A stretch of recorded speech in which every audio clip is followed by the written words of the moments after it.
आप देख रहे हैं YouTube channel GK smart study.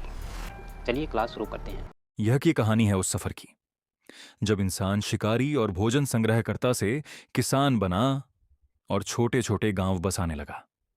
आज हम देखेंगे पाषाण युग से नवपाषाण युग तक का अद्भुत परिवर्तन। तो चलिए शुरू करते हैं यह यात्रा और देखते हैं कि उन पत्थरों और गुफाओं में क्या रहस्य छिपे हैं। सबसे पहले आता है पुरापाषाण काल। यह मानव इतिहास का सबसे लंबा काल था जो लाखों वर्षों तक चला। उस समय मनुष्य पूरी तरह प्रकृति पर निर्भर था, शिकार करता था, फल, फूल और कंद मूल इकट्ठा करता था। उसके औजार बड़े और भारी पत्थरों से बने होते थे, जिन्हें चॉपर और चॉपिंग टूल्स कहा जाता है। इनके प्रमाण सोहन घाटी और बेलन घाटी जैसे स्थानों से मिले हैं। फिर आया मध्यपुरा पाषाण काल। अब औजारों में सुधार होने लगा। पत्थरों से पतले और नुकीले टुकड़े निकाले जाने लगे। इन्हें फ्लेक्स कहा गया। इनसे काटना और शिकार करना आसान हो गया।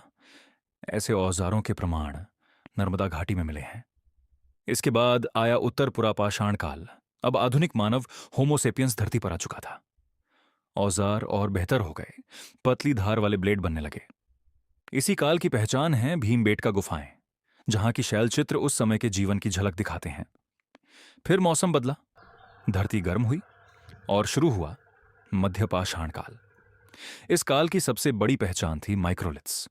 बहुत छोटे लेकिन बेहद उपयोगी पत्थर के औजार। इन्हें लकड़ी या हड्डी में लगाकर तीर और भाले बनाए जाते थे। यही वह समय था जब पशुपालन के शुरुआती संकेत मिलने लगे। आदमगढ़, बाघोर, लांघनाज और सराय नाहर राय इसके प्रमुख स्थल हैं। और फिर आया वह समय जिसने मानव इतिहास बदल दिया, नवपाषाण काल, जिसे नवपाषाण क्रांति कहा जाता है। अब मनुष्य ने खेती करना सीख लिया। उसे समझ आया कि बीज बोने से फसल उगती है। अब वह भोजन खोजने वाला नहीं बल्कि भोजन पैदा करने वाला बन गया। यहीं से स्थायी बस्तियां बनी, गांव बसने लगे, पशुपालन व्यवस्थित हुआ, मिट्टी के बर्तन बनने लगे और पत्थर के औजार अब चमकाकर और धारदार बनाए जाने लगे। इस क्रांति के सबसे महत्वपूर्ण प्रमाण हैं मेहरगढ़, जहां खेती और पशुपालन के सबसे पुराने प्रमाण मिले हैं। भारत में बुर्जहोम और गुफकरल प्रसिद्ध है, जहां पिट हाउस मिले हैं। चिरांद में हड्डियों के औजार मिले। कोलडिहवा और महागड़ा से चावल के सबसे पुराने प्रमाण मिले। दक्षिण भारत में मांस की, ब्रह्मगिरी और पिकलिहल से रागी जैसी फसलों के प्रमाण मिले। यही वह यात्रा थी जहां इंसान ने पत्थर से शुरुआत की और खेती तक पहुंच गया। लेकिन कहानी यही नहीं रुकी। अब शुरू हुआ ताम्रपाषाण काल, जब मनुष्य ने पहली बार धातु का जादू समझा। तांबा, मानव द्वारा खोजी गई पहली धातु। अब पत्थर के साथ साथ तांबे के औजार बनने लगे। इससे तकनीक बदली, समाज बदला और जीवन की दिशा भी बदल गई। लोग गांवों में रहते थे, खेती और पशुपालन करते थे। मृतकों को बड़े मृत भांडों में दफनाया जाता था।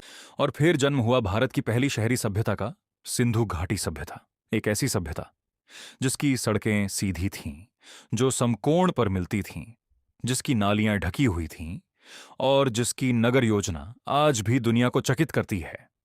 इसका विस्तार बहुत विशाल था। उत्तर में मांडा से दक्षिण में दायमाबाद तक, पूर्व में आलमगीरपुर से पश्चिम में सुतकागेनडोर तक। यह कांस्य युग की सभ्यता थी। इन्होंने कपास उगाई, व्यापार किया, मुद्राएं बनाई और दुनिया को शहरी जीवन का पहला बड़ा मॉडल दिया। इसके बाद आया वैदिक काल, जहां समाज, धर्म और राजनीति का नया स्वरूप सामने आया। आरग वैदिक काल में समाज पशुपालन आधारित था। सभा और समिति जैसी संस्थाएं थीं। महिलाओं की स्थिति अच्छी थी।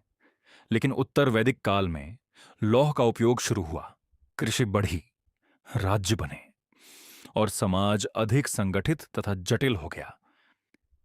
यही वह यात्रा थी जहां पत्थर से शुरू हुआ मानव धीरे धीरे सभ्यता की ओर बढ़ता गया। और यही यात्रा आगे चलकर भारत के महान इतिहास की नींव बनी।